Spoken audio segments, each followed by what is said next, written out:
also approved it. Now, the White House has not returned our request for comment on this story. They actually referred us to the White House legal team. They have declined to comment. Anna? All right, Boris Sanchez, keep us posted on those comments he's making tonight at the rally. In the meantime, let's discuss with CNN legal analyst Paul Callan, CNN political contributor and former mayor of Philadelphia, Michael Nutter, and CNN political commentator and former Trump advisor, Steve Cortez. Paul, I'm reminded of the column you wrote last week about Don Jr. possibly being in trouble and how he could prove to be President Trump's Achilles heel. Yes, I said that he was the Achilles heel in this case because if Don Jr. testified before Congress under oath, or even if he gave statements to congressional investigators, lying about whether the president knew about the Trump Tower meeting with the Russians, that would be perjury. And that could subject him to a possible jail sentence if convicted on that charge. So that's a very, very dangerous thing if that happens to be true.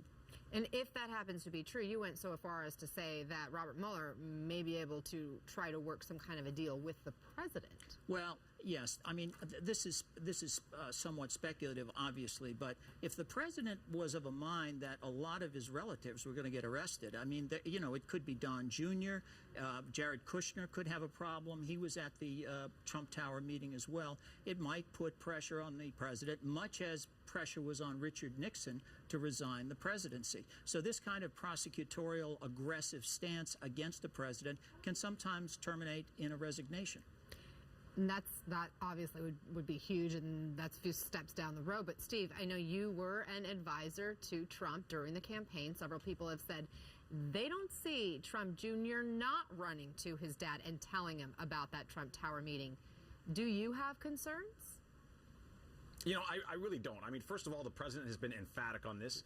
Don Jr. has not just been emphatic, but as Paul mentioned, has been under oath. So I think they've taken this very seriously in their denials. And what do we have on the other side? You know, what spurs this hypothetical? It's just the word of Michael Cohen. And Michael Cohen, I think, quite frankly, has besmirched his own reputation by really acting reprehensibly, by taping his own client, something which is at least unethical and perhaps could even lead to disbarment, secretly taping his own client, secretly taping other people, including colleagues of ours at CNN.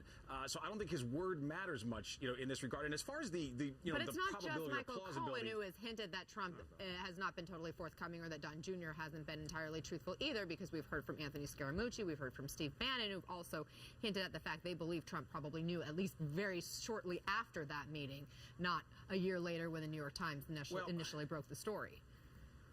I have to say this. It's not implausible to me, as somebody who was deeply involved in the campaign, that in June of 2016, when we were in the throes of trying to make sure that we secured the nomination, I mean, we had already won the primaries, but there was a lot of talk that there was going to be a convention fight against Donald Trump, that effectively the Republican establishment was going to try to steal the election away from Trump. That is all we were focused on. And the pace of the Trump campaign the entire time was nothing short of just frenetic. So the idea that they would pass on telling the president, the then candidate, about a very quick, meaningless 20-minute meeting where they got no valuable information, that actually makes sense to me. Michael, Trump is a father. Is it odd for him to be concerned about his kids? I mean, just because you're a politician doesn't mean you stop caring about your kids, right? Of course he cares about his kids, and Steve's explanation is just, it literally is laughable. Apparently they weren't all focused on securing the nomination because the president's son, his son-in-law, and one of his top advisors, Steve Bannon, went to a meeting with Russians, and they knew that they were going to that meeting, and it is Steve Bannon did not. Any I'm sorry? Steve Bannon was not there. That's not true. Bannon was not at the meeting, but Jared Kushner was, Bannon was not. as well as he certainly knew about it. The first two were there. And Paul Manafort, I'm sorry. You're on that one, you're right. Paul Manafort, who is now under investigation.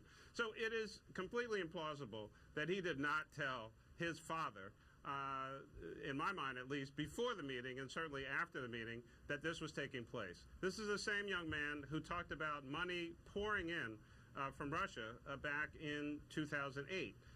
This is also the same person who conspired with his father to issue a wrong statement, factually incorrect statement, on Air Force One about the same meeting. So, yeah, it seems like he's got some problems. And they have admitted that he did, in fact, dictate that initial misleading statement. But, Paul, earlier this week, the president was tweeting that Attorney General Jeff Sessions should end the Mueller probe. Now, the White House says he was just offering an opinion. It wasn't actually a directive. But now that we know he may have been worried about his son, does that tweet amount to obstruction of justice?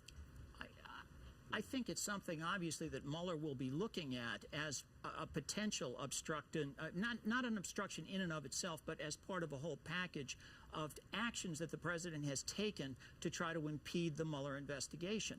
And I think now we know, knowing what we know now about Don Jr.'s actions and the president worrying about this, we start to understand why the president has been acting so bizarrely during the last week. You know, there was a tweet storm that's kind of almost unprecedented from him during the past few days, all about the Mueller probe and threatening to fire Mueller, while his own attorneys are out saying, well, we're negotiating the president possibly giving a statement to Mueller. So he seems to be on a totally different track from his attorneys and very worried, and it feels like he's worried about a family member. I mean, to that point, we look at how much he's starting to tweet, how he's attacking Mueller himself. The Washington Post saying he's tweeted the phrase witch hunt a combined 46 times in June and July. That was up from 29 times in April and May. And more, of course, he's calling out Mueller by name. Steve, if the president's son is in trouble with Mueller, how far do you think he would go to protect him? Look, again, I don't want to engage in these hypotheticals. To my knowledge, Don Jr. hasn't done anything illegal. I think it was silly, by the way, for him to take that meeting. That was a mistake.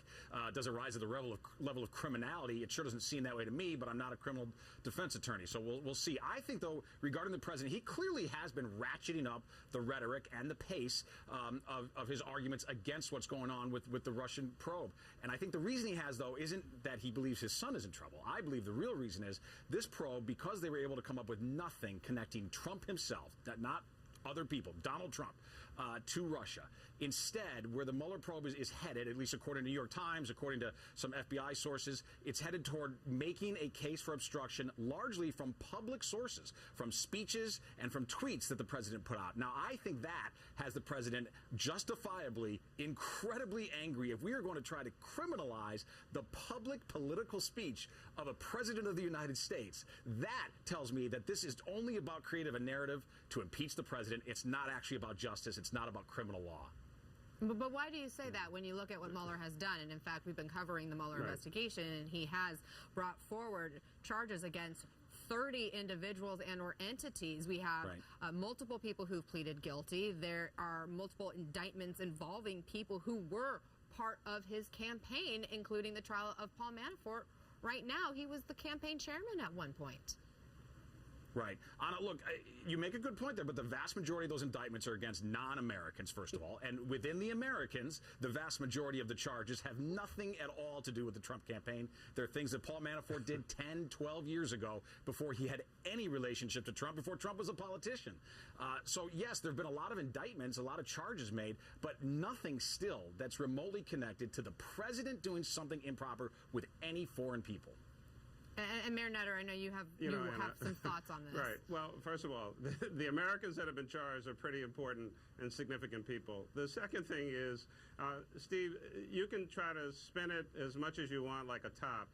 The Mueller probe is nowhere near over at the moment. You cannot say that nothing has been proved against the president because nothing has been said or charges brought forward with regard to the president. So, I mean, you're running around in a no-person zone with that kind of information. Obviously, the president is clearly becoming unhinged.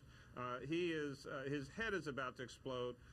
The closer and closer this probe comes, he knows that Manafort is in trouble. He knows Flynn is already in trouble. He knows that Michael Cohen is in trouble, and the many other investigations that are going on. This is all crashing in on him, and he flips out when he has a little extra time on the weekends, attacking. I mean, unfortunately, it's become the norm that he goes on these tweet storms over the course of the weekend when God only knows what he's doing, because he's doing pretty much the same thing during the course of the week. It does make you wonder, actually, what does he do other than tweet and go to rallies? How much work is actually getting done? And he's got a lot of probes around him. And, when they're at your kids, that will cause a little bit of anxiety, I would think. Go ahead, I just wanted to add also about the impact that possibly the Manafort trial is having on the president. Remember, even though, as Steve said, and this is true, Manafort allegedly committed most of his crimes well before his involvement in the Trump campaign. But his firm was earning $60 to $90 million a year from dictators and tyrants around the world, including in Ukraine and Russia. And as that empire collapsed, this is what we're hearing in court. Manafort was in desperate financial straits when he took on the chairmanship of the Trump campaign. Wouldn't it be logical that Manafort would be reaching out to some of his prior clients in an effort to use his influence in the White House to get back on his feet financially? I see the thread of a link to the Trump campaign being developed in the Manafort trial. It hasn't been said explicitly, but certainly common sense would suggest that a desperate man who's run out of money might be reaching out to old clients to see if he could make some more money. Got to leave it there, But Paul, guys. I'll give you the last word real quickly, though. Please, we know that's not the case because even the prosecutors in the case said they will not be mentioning Trump and they will not be mentioning the campaign. All the lawyers on both sides of Manafort trial agreed to that. It's not relevant to these charges. It's not relevant to the charges in this case, but that doesn't say that common sense doesn't say, there's something that looks a little fishy here. Well, the investigation's not over yet, case. so we'll see where it goes. It may or may not bear fruit. Thank you very much, Steve, Michael, and Paul. We appreciate it. Now, the First Lady is also talking tonight, taking sides in the feud erupting between the world's greatest basketball player and the world's most powerful